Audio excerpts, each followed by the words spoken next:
YouTube पर exam में तुक्का कैसे लगाएं कि वीडियोज भरी पड़ी हुई हैं, लेकिन किसी भी वीडियो में आपको कंप्लीट इन्फॉर्मेशन नहीं दी गई।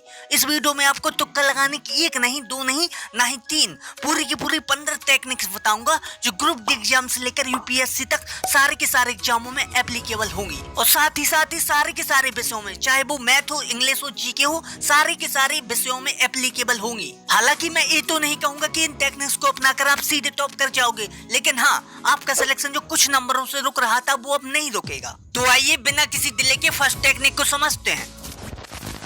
इस टेक्निक को वो बहुत ध्यान से समझे जिनकी गणित बहुत ही कमजोर है या जो गणित में केवल 4-5 क्वेश्चन ही कर पाते हैं, क्योंकि इस टेक्निक की मदद से आप 70% से ज्यादा क्वेश्चनों को मैथ में इजीली सॉर्ट आउट कर सकते हैं। 2 क्वेश्चन में आपको इस टेक्निक का अप्लाई करके बताऊंगा, एक क्वेश्चन आप खुद से कीजिएगा। तो देखिए पहला क्वेश्चन, देखिए यहाँ पर फर्स्ट क्वेश्चन मुझे बिल्कुल भी समझ में नहीं आ रहा, फिर भी क्या मैं इसे सॉल्व कर सकता हूँ, क्या मैं इसे टिक कर सकता हूँ एग्जाम में। तो देखिए मैंने क्वेश्चन का डाटा देखा और मुझे 88 दिखा, यहाँ पर 7 दिखा और मैंने 88 देखते ही यहाँ पर 220 टिक कर दिया और यही सही आंसर है। तो मैंने कैसे किया, देखिए सबसे पहले आपको क्वेश्चन का डाटा देखना है। क्वेश्चन में क्या डाटा दिया गया है, यहाँ पर 88 60 दिया गया है, तो आपको लास्ट वाले, लगभग लास्ट वाले डाटा को देखना है। मोस्टली लास्ट वाले को ही देखेंगे आप। तो देखिए यहाँ पर 88 आपने डाटा देखा और उसका प्राइम फैक्टराइजेशन करना है। अधिकतर प्राइम फैक्टराइजेशन करते हैं, आप उसका गुणनखंड कीजिए, किसी भी प्रकार गुणनखंड कीजिए और हो सके तो प्राइम फैक्टराइजेशन यानी अभाज्य गुणनखंड करने की कोशिश कीजिए। यहाँ पर 88 को आप कैसे लिख सकते हैं, 11 गुणा 8, 11 गुणा 8। यहाँ पर 11 क्या है, एक प्राइम नंबर, तो ऑप्शन में 11 होगा, जिस ऑप्शन में 11 होगा वही सही आंसर होगा, क्योंकि 11 प्राइम नंबर है और 11 प्राइम नंबर ऐसे कट नहीं जाते, तो वही ऑप्शन ठीक होगा जिसमें क्या ये 11 से कटता है। इन सारे ऑप्शन को चेक करेंगे तो सबसे पहले मेरी नज़र इस पर पड़ी, क्योंकि ये 11 से कटता है और ये 11 से ये नहीं कटता। 240, 290 भी 11 से नहीं कटता। क्या 262.4 11 से कटता है, चेक करेंगे। 11 दूनी 22, ये भी नहीं कटता, तो ये भी ऑप्शन नहीं है। तो ओनली बी ऑप्शन था जो 11 से कटता था, यही सही आंसर था। तो देखो गाइस, हमने बिना क्वेश्चन का पढ़े हुए ओनली डाटा देखकर आंसर टिक कर दिया। तो देखिए अगले क्वेश्चन में भी आप देखते हैं यह टेक्निक अप्लाई होती है कि नहीं। देखिए गाइस, यह क्वेश्चन है आपके सामने। तो देखिए इस क्वेश्चन में मुझे कुछ भी समझ में नहीं आ रहा, क्या मैं इस क्वेश्चन को सॉल्व कर सकता हूँ। देखिए मैंने इस क्वेश्चन का डाटा देखा, मैंने 18 लीटर यहाँ पर 27 देखा और यहाँ पर कुछ और है 1701, तो लेकिन मैंने यहाँ पर 18 और 27 देखा, तो मैंने 18 देखते ही मैंने इसका फैक्टराइजेशन किया, गुणनखंड 2 गुणे 9। यहाँ पर मुझे 9 दिखा, यहाँ पर मुझे बड़ा नंबर 9 दिखा, क्योंकि 2 और 2 दिखा, 2 तो इसमें किसी भी ऑप्शन में 2 आ नहीं रहा। अब मैंने 9 से चेक किया, क्या 9 से ये डिवाइड हो रहा, ये डिवाइड नहीं हो रहा। क्या 121 9 से डिवाइड हो रहा है, ये भी डिवाइड नहीं हो रहा। क्या 91 9 से डिवाइड हो रहा, 91 में भी 9 का भाग नहीं जा रहा, तो ये भी ऑप्शन सही नहीं है। तो क्या इसमें जा रहा है 113.5 में, 9 एकम 9 9 45, हाँ इसमें डिवाइड जा रहा, तो यही सही आंसर होगा। तो इस फैक्टराइजेशन टेक्निक को अपनाकर आप 70% सवालों को इजीली कर सकते हैं। देखिए इतने से क्वेश्चन में आप खुद से ट्राई कीजिएगा।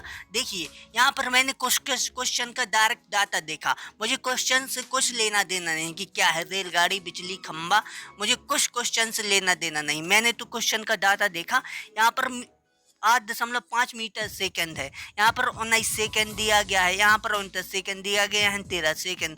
मैंने क्वेश्चन का ऑप्शन देखे तो ऑप्शन में हमें यहाँ पर किलोमीटर प्रति हावर्स में ऑप्शन दिए गए हैं, यहाँ पर मीटर प्रति सेकंड में हमारा ये डाटा दिया गया है। तो जो मीटर प्रति सेकंड में दिया गया है उसी का रिलेशन किलोमीटर प्रति हावर से होगा।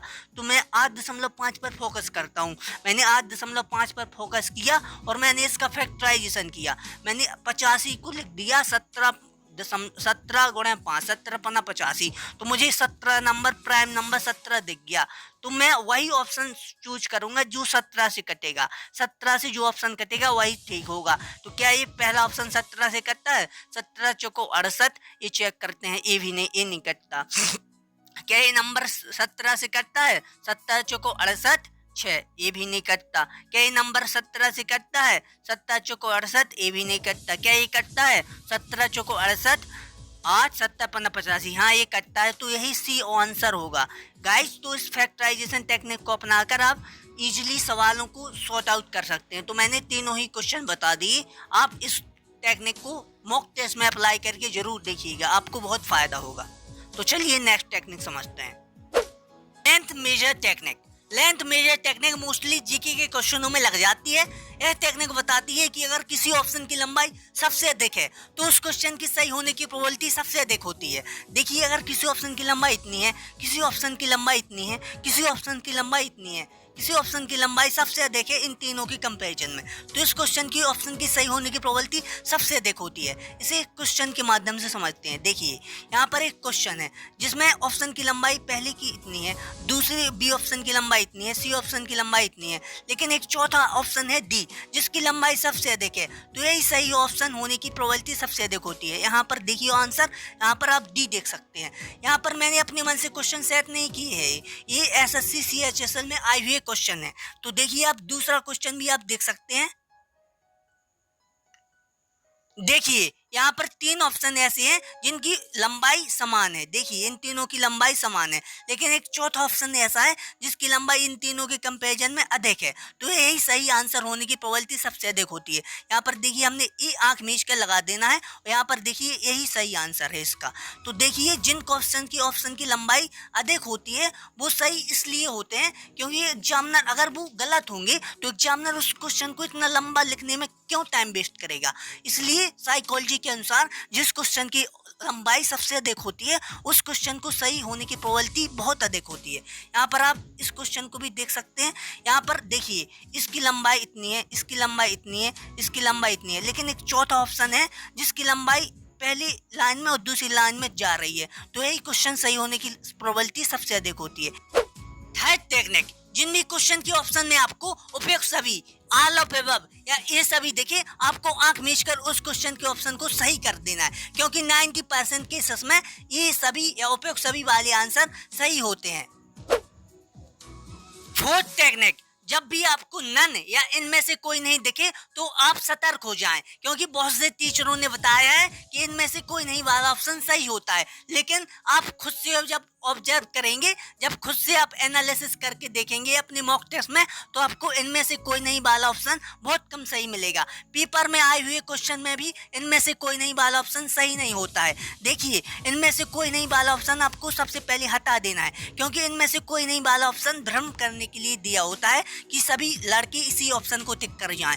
देखिए, यहाँ पर बी ऑप्शन सही है, लेकिन इनमें से कोई नहीं वाला ऑप्शन सही नहीं है। यहाँ पर आप एक और क्वेश्चन देखिए, ये सब आए हुए क्वेश्चन है एसएससी के। देखिए, यहाँ पर इनमें से कोई नहीं वाला आप सही लगा देंगे तो आपका क्वेश्चन गलत हो जाएगा, क्योंकि यहाँ पर सी ऑप्शन सही है। इनमें से कोई नहीं वाला ऑप्शन बहुत कम केसेस में सही होता है, 60% केसेस में इनमें से कोई नहीं वाला ऑप्शन गलत होता है, और 40% केसेस में इनमें से कोई नहीं वाला ऑप्शन सही हो सकता है। देखिए, यहाँ पर इनमें से कोई नहीं वाला ऑप्शन नहीं है, यहाँ पर ई ऑप्शन सही है, ई ऑप्शन सही है। यहाँ पर आप और क्वेश्चन भी देख सकते हैं। यहाँ पर देखिए, इनमें से कोई नहीं वाला ऑप्शन यहाँ पर भी गलत है। यहाँ पर देखिए, यहाँ पर ई ऑप्शन सही है। यहाँ पर आपको सतर्क होने की जरूरत है कि इनमें से कोई नहीं वाला ऑप्शन बहुत कम होता है। देखिए, यहाँ पर देखिए, इनमें से कोई नहीं वाला ऑप्शन सही है, तो 20-30% केसेस में यहाँ पर इनमें से कोई नहीं वाला ऑप्शन सही मिलेगा, नहीं तो 90% केसेस में आपको इनमें से कोई नहीं वाला ऑप्शन गलत मिलेगा। फिफ्थ टेक्निक, जब भी आपके एग्जाम में बहुत कठिन क्वेश्चन आ जाए, आपके एग्जाम से अपर लेवल का क्वेश्चन आ जाए, तो उस क्वेश्चन का ऑप्शन ए होता है हमेशा। हमेशा जब आपको इतने लंबे लंबे क्वेश्चन आपके एग्जाम में देखने को मिल जाए, तो उस क्वेश्चन का ऑप्शन हमेशा आपको ए चूज करना है। ए ऑप्शन हमेशा सही होता है। इन क्वेश्चन का ए ऑप्शन इसलिए सही होता है क्योंकि इन क्वेश्चन का सोल्यूशन भी इतना ही लंबा होता है। इन क्वेश्चन का सोल्यूशन आपको इतना ही लंबा देखने को मिलेगा, और आपको ए ऑप्शन इसलिए चूज करना है क्योंकि एग्जामिनर इन क्वेश्चन को जानबूझकर डालता है कि मोस्टली स्टूडेंट इन क्वेश्चन को छोड़ देंगे, और जो स्टूडेंट स्मार्ट होगा वो इस क्वेश्चन को सॉल्व करेगा, और ये क्वेश्चन आपको ऑप्शन से सॉल्व करने के लिए दिए जाते हैं, और जो स्मार्ट होता है लड़के वो ऑप्शन से सॉल्व करने की कोशिश करते हैं, और एग्जामिनर नहीं चाहता कि उनका टाइम वेस्ट हो, इसलिए वो है ये ऑप्शन सही रखते हैं ज़्यादातर। नेक्स्ट टेक्निक है रिपीटेशन टेक्निक। यह टेक्निक मोस्टली इंग्लिश और रीजनिंग के क्वेश्चनों में लग जाती है। यह रीजनिंग का क्वेश्चन है। आप इस क्वेश्चन के ऑप्शन को ध्यान से देखिए। मैंने देखते ही हटा दिया कि ये ऑप्शन नहीं होंगे, ये दोनों ऑप्शन नहीं होंगे, क्योंकि वही ऑप्शन सही होगा जो रिपीट होगा। यहाँ पर देखिए, यहाँ पर W और W रिपीट हो रहा है, तो यहाँ पर इन दोनों ऑप्शन में से कोई एक ऑप्शन सही होगा। तो इस टेक्निक का आप जब लाभ ले सकते हैं, अगर आप जल्दी जल्दी में हैं तो आप इन दोनों ऑप्शन में से कोई एक टिक करके आगे बढ़ सकते हैं। देखिए यहाँ पर एक और ऑप्शन देख लीजिए, यहाँ पर ए ऑप्शन है, ये क्वेश्चन है, इसके ऑप्शन ए दिए गए हैं, तो यहाँ पर ये सी ऑप्शन कभी नहीं होगा पहले सी से, क्योंकि सब ई से शुरुआत है। यहाँ पर देखिए ई है और यहाँ पर एच है, ई है यहाँ पर एच है, लेकिन इस पर तो डबल एल है, तो ये ऑप्शन भी नहीं होगा। यहाँ पर देखिए आप, यहाँ पर जो पहला ऑप्शन होता है, मैंने क्या बताया था कि पहला ऑप्शन होने की प्रोबेबिलिटी सबसे कम होती है। आगे बताएंगे अभी ये टेक्निक, पहले ऑप्शन होने की प्रोबेबिलिटी सबसे कम होती है, तो आप पहला ऑप्शन भी नेगलेक्ट कर सकते हैं, आप सी लगाकर आगे बढ़ सकते हैं। आप यह टेक्निक इंग्लिश के क्वेश्चनों में भी लगा सकते हैं। इंग्लिश के क्वेश्चनों में जब रीअरेंज करने को आता है तो यह टेक्निक काम आ जाती है। देखिए यहाँ पर रीअरेंज करना है इन सेंटेंसेस को, तो यहाँ पर देखिए जो आर से शुरू है वो रिपीट हो रहा है, आर से शुरू वाला रिपीट हो रहा है। यहाँ पर पी और क्यू अलग अलग है, तो ये ऑप्शन सबसे पहले नेगलेक्ट कर दीजिए। और अभी हमने क्या बताया कि जो ए ऑप्शन होता है उसकी प्रोबेबिलिटी सबसे कम होती है, तो सबसे आप डी ऑप्शन लगाने की कोशिश कीजिएगा। नेक्स्ट टेक्निक, जब भी आपको मैथ के क्वेश्चन में 0 या 1 ऑप्शन में देखने को मिले, तब आपको आंख मीचकर 1 ऑप्शन को टिक कर देना है, क्योंकि 1 ऑप्शन 70% केसेस में सही होता है और 30% केसेस में 0 ऑप्शन सही होने की प्रोबेबिलिटी होती है। जी अदर ऑप्शन जो जी होते हैं वो कभी भी सही नहीं होते। आप इसका सोल्यूशन भी देख सकते हैं कि 1 ऑप्शन ही इसका सही आंसर है। आप और क्वेश्चन भी देख सकते हैं कि देखिए यहाँ पर 0 या 1 ऑप्शन में है, तो आपको क्या करना है, आपको 1 ही हमेशा टिक करके आना है, क्योंकि 1 की प्रोबेबिलिटी सबसे अधिक होती है। यहाँ पर देखिए एक क्वेश्चन भी है, यहाँ पर देखिए 1 ऑप्शन इसका आंसर आ रहा है, क्योंकि यहाँ पर 0 1 दिए हुए हैं, आपको 1 ही टिक करके आना है। 1 की प्रोबेबिलिटी 70% होती है, इसके बाद 30% प्रोबेबिलिटी 0 की सही होने की होती है। ये अदर ऑप्शन कभी भी सही नहीं होते हैं। नेक्स्ट टेक्निक है observation.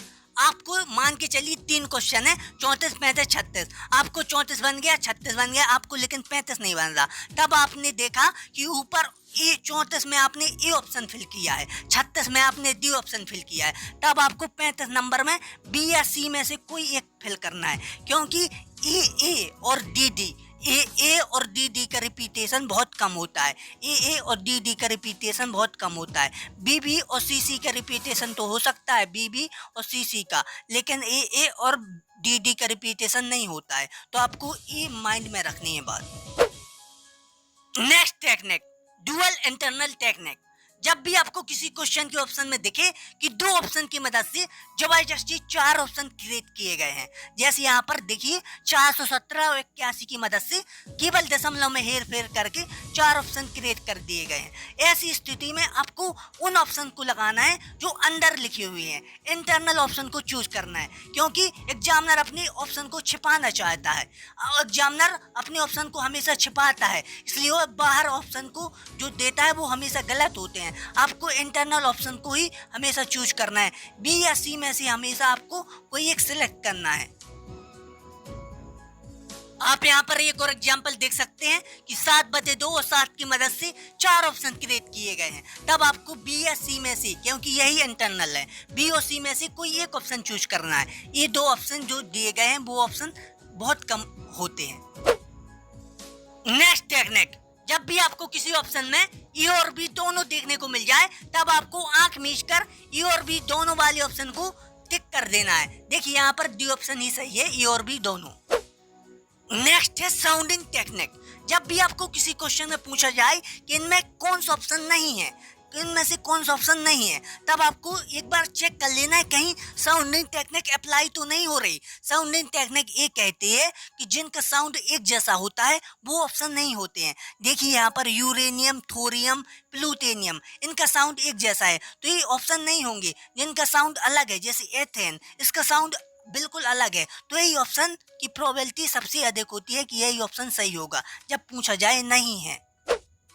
Next technique, remove different and unique value. अगर आपको किसी क्वेश्चन के ऑप्शन में 4 और ऐसे ऑप्शन दिए गए हैं जिनमें से 3 ऑप्शन तो आपको एक जैसे दिख रहे हैं, जैसे 17, 13, 19 ये एक ही समूह के दिख रहे हैं, लेकिन चौथा ऑप्शन आपको डिफरेंट दिख रहा है, 108 ये अलग ही दिख रहा है। अगर ये ऑप्शन सही होता तो सबको यही ऑप्शन न टिक कर देता, लेकिन ये ऑप्शन कभी भी सही नहीं होता है। एग्जामिनर जानबूझकर इस वैल्यू को डालता है जिसमें जिनको एग्जाम का कोई आइडिया नहीं वो इस वैल्यू को लगा कर चले आए और पसंद होकर आ जाएं घर, लेकिन ये वैल्यू हमेशा कभी भी सही नहीं होती है। इन 3 ऑप्शन में से कोई एक ऑप्शन सही होता है। इन 3 ऑप्शन में से आपको पहला ऑप्शन कभी भी चूज नहीं करना है। पहला ऑप्शन इसलिए चूज नहीं करना है क्योंकि पहले ऑप्शन की प्रोबेबिलिटी सबसे कम होती है।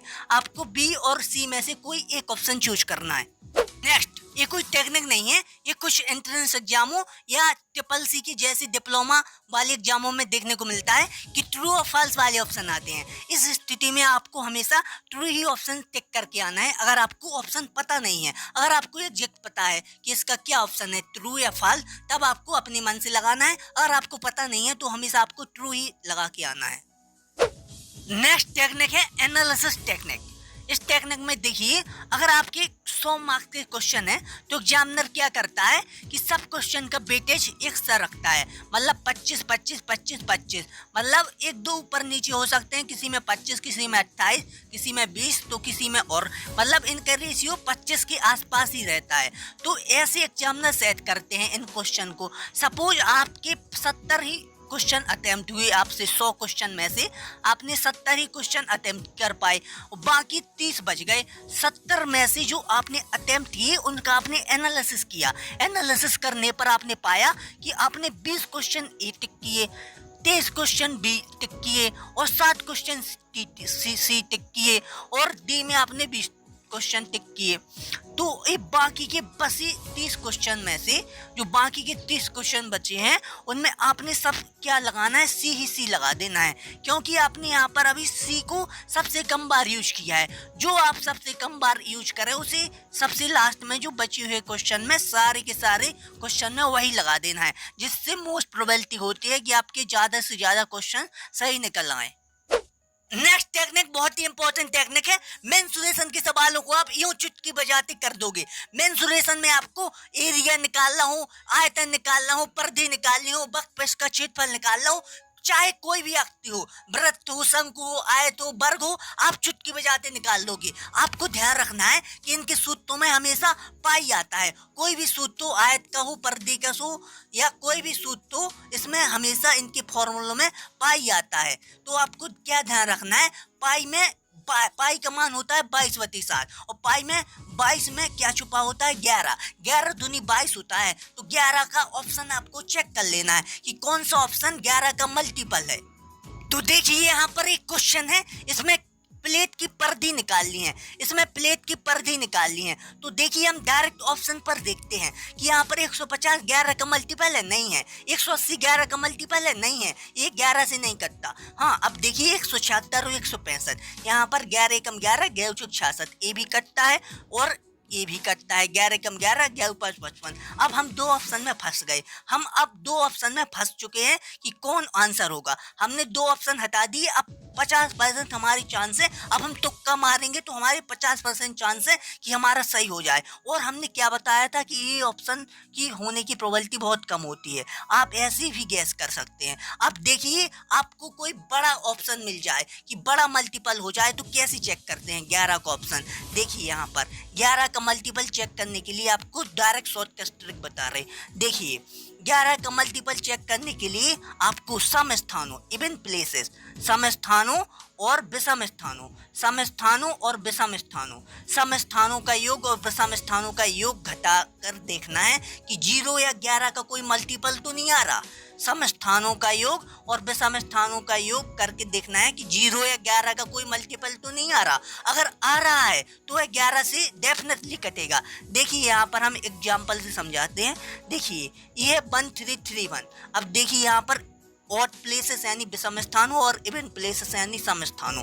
जैसे सम है 1 और 3, मतलब चौथे नंबर पर और दूसरे नंबर पर ये सम है, और ये तीसरे नंबर पर और पहले नंबर पर ये विषम है। अब इनका योग किया 3 1 4, यहाँ पर 4 और 3 1 4, 4 में से 4 घटाने पर क्या आ गया 0। तो मतलब ये हम देख कर बता देंगे कि बिना भाग किए कि ये 11 से कटेगा, ये नंबर ये 11 से कटेगा। 0 आ जाए या 11 का कोई मल्टीपल आ जाए तो हम बता देंगे कि वो है 11 से कटेगा। देखिए यहाँ पर इस दूसरा एग्जाम्पल 6 5 11, और यहाँ पर 11 और 4 15, मतलब एक एक के गैप पर देख लेना है, सम और विषम कर, डायरेक्ट सोचना नहीं है, एक एक के गैप को छोड़कर डायरेक्ट सम और विषम देख लेना है। 6 5 11 और 11 4 15, और 15 में से और 4 और 0 4, 15 में से 4 गए, कितने बचे 15 में से 4 गए 11 बचे, यानी 11 या 11 को हमने क्या बताया था 0 आ जाए या 11 का कोई मल्टीपल आ जाए। यहाँ पर 0 नहीं आया लेकिन 11 आ गया, इसका मतलब ये भी 11 से कटेगा पूरा पूरा। अब यहाँ पर देखिए ये 1 3 7 2, यहाँ पर देखिए 7 3 10 और 2 1 3, यहाँ पर एक या 10 में से 3 घटाने पर 7 आता है। क्या ये 11 का मल्टीपल है या 0 है? नहीं है, तो ये 11 से कभी भी कंप्लीट डिवाइड नहीं होगा। अब देखिए यहाँ पर और समझिए शॉर्टकट ट्रिक इनकी, देखिए जैसे 1 2 1 है, मतलब 121, ये 11 का वर्ग है, आप सभी जानते होंगे। तो देखिए 1 1 2 होता है, और यहाँ पर एक ही और मतलब सम प्लेसेस एक ही है और विषम प्लेसेस मतलब पहले और तीसरे स्थान पर 2 में से 2 चले गए तो कितना बचा 0, तो मतलब ये भी 11 से कटेगा। जैसे 176 है तो 6 1 7, 7 में से 7 गए तो कितना बचा 0, तो मतलब 0 आ गया, तो ये भी 11 से कटेगा। तो आपको डायरेक्ट माइंड में ऐसे रखना है कि 11 से अगर कोई मल्टीपल चेक करना है तो ऐसे करेंगे हम। ये हमने दूसरा एग्जांपल लिया है मेंसुरेशन के क्वेश्चन का। देखिए यहाँ पर हम 2 ऑप्शन तो देखते ही हटा सकते हैं, जैसे 507 11 का मल्टीपल नहीं है और 600 भी 11 का मल्टीपल नहीं है, और हम देखते हैं कि यहाँ पर 2 ऑप्शन बच गए, 660 और 880, ये दोनों 11 के मल्टीपल हैं। तो हम इन दोनों में से कैसे सही आंसर गेट करेंगे, कैसे सही आंसर पता करेंगे? तो देखिए हमने फर्स्ट टेक्निक क्या बताई थी तुम्हें कि 15, यहाँ पर डाटा देखना है, यहाँ पर क्या 15 चक्कर दिए गए हैं, तो 15 चक्कर में आपको 15 में क्या डाटा दिखाई देता है, 15 में आपको 5 3 15, यहाँ पर आपको 5 दिख रहा और 3 दिख रहा। तो हम देखते हैं कि 3 से कौन कर रहा, 5 से तो दोनों कर रहे, अब 3 से कौन कर रहा, 880 कभी भी 3 से नहीं कर सकता, तो ये ऑप्शन कभी हो नहीं सकता। अभी बचा एक ही ऑप्शन जो 3 से कर रहा, 660 3 से कर रहा और 5 से भी कर रहा, तो यही ऑप्शन आपका सही हो जाए। जैसे और क्वेश्चन देख सकते हैं ये वाला, यहाँ पर देखिए 2 ऑप्शन तो आप देखते ही हटा देंगे, ये 600 3600 का भी ऑप्शन नहीं हो सकता। यहाँ पर जी इसमें भी 11 का भाग नहीं जाएगा, क्योंकि देखिए 6 3 9 और 5, 9 में से 5 गए 4 बच रहे, यहाँ पर 0 या 11 नहीं बच रहा। यहाँ पर देखिए ये ऑप्शन हो सकता और ये भी हो सकता, क्योंकि 6 3 9 और 0 1 9 0 9, मतलब 9 में से 9 गई तो यहाँ पर 0 बच रहा, या ये भी ऑप्शन हो सकता और ये भी ऑप्शन हो सकता। तो हमने ऐसे केसेस में क्या बताया था कि आप क्या करिए, क्वेश्चन के डाटा को देखिए, यानी 14 को देख सकते हैं, या फिर वो पहला ऑप्शन नहीं होता ये वाली टेक्निक अपना सकते हैं। अब मैं दूंगा आपको सरप्राइज ये है कि अभी तक आपने जो टेक्निक देखी उनके नोट तो बनाए नहीं होंगे, तो मैंने पीडीएफ कमेंट या डिस्क्रिप्शन में डलवा दी है, आप उसे डाउनलोड कर लें। और हाँ, अभी तक आप 00 AY को नहीं जानते तो बहुत कुछ मिस कर रहे हो भाई, क्योंकि 00 AY पर आपको हर चीज़ सिखाई जाती है, लोगों से बात कैसे करनी है, समय कैसे मैनेज करना है, अमीर कैसे बनते हैं, वो सारी की सारी चीज़ें इस चैनल पर आपको मिलेगी। तो एक बार सर्च जरूर करें और मजे लें।